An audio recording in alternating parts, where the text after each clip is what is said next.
Bonjour, dans cette vidéo, on va voir comment simplifier une racine carrée avec la définition. Alors, quelle est cette définition? Eh bien, la racine carrée d'un nombre positif petit a est le nombre positif que l'on va noter racine de a, dont le carré est a. Autrement dit, eh bien, racine de a, si je le mets au carré, c'est-à-dire règle des puissances racine a fois racine a, eh bien, tu retombes sur ce nombre a positif. Attention, la racine d'un négatif n'existe pas, ça n'a pas de sens, ça vient du fait qu'un carré est toujours positif. Un petit exemple, comme 3 au carré, ça fait 9. Eh bien, ça veut dire que la racine de 9 va redonner 3. Regarde ce schéma, si tu veux, pour retenir ce passage sur les racines carrées. Comme 3, quand je le mets au carré, ça donne 9. Eh bien, si je veux revenir en arrière, si tu veux, eh bien, je prends la racine carrée. Donc, mettre au carré et racine, si tu veux, on dit que ce sont des fonctions réciproques. Tu verras ça plus tard. Donc, voilà, tu peux penser à ça pour t'aider. Alors, tu peux faire pause et puis chercher les exemples suivants, et puis je te reprends tout de suite. Alors, le premier, racine de 1, qui est mon nombre a, je dois simplifier les calculs. Eh bien, racine de 1, quel est ce résultat? Eh bien, racine de 1, à toi de réfléchir. Qu'est-ce qu'il faut que je mette au carré pour tomber sur 1? D'accord? Donc, eh bien, c'est 1, parce que 1 fois 1, ça fait 1. Et du coup, c'est ce que je t'affiche. Donc, racine de 1, ça fait 1, parce que tout simplement, ce 1, qui est ici le résultat, quand je le mets au carré, il redonne 1. Et donc, dans l'autre sens, eh bien, la racine de 1 redonne ce 1. Deuxième exemple, racine de 4. Alors, qu'est-ce qui au carré, qu'est-ce qui multiplie à lui-même donne 4? Eh bien, j'espère que tu as la solution, c'est 2. Parce qu'en fait, 2 au carré, 2 fois 2, ça fait 4. Donc si 2, quand je le mets au carré, je tombe sur 4, eh bien la racine de 4 revient sur 2. Voilà. De la même façon, racine de 25, qu'est-ce qui au carré donne 25? Eh bien 5. D'accord? 5 au carré donne 25, donc ça veut dire que la racine de 25 va donner 5, car 5 fois 5 donnant 25, racine de 25 redonne 5. Voilà. Ensuite, racine de 1,4 au carré, tu n'auras pas toujours des nombres entiers.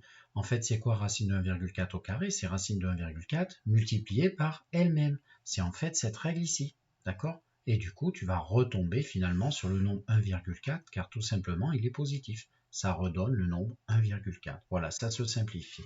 Et maintenant, pour terminer, imagine tu as un gros produit ici constitué de plein de racines. Tu as racine de 2 fois racine de 2 fois racine de 3 qui est à la puissance 3. Attention, ça veut dire que racine de 3 est multiplié à lui-même, je rappelle la définition d'une puissance, 3 fois. Donc ça, c'est un racine 3 fois racine 3 fois racine 3. Et racine de 5 ensuite, il est à la puissance 4. Et donc ça veut dire que ce racine 5 va être multiplié à lui-même 4 fois. Et donc moi, ce que je te propose à chaque fois, tu vas détailler ça au début où tu n'es pas sûr, tu trouveras ta vitesse normalement, t'inquiète pas, naturellement tu prendras de la vitesse avec l'aisance et du coup tu vas utiliser ça. D'accord? À chaque fois que tu as une racine fois une racine d'une même quantité positive, tu pourras transformer et mettre le résultat petit 1.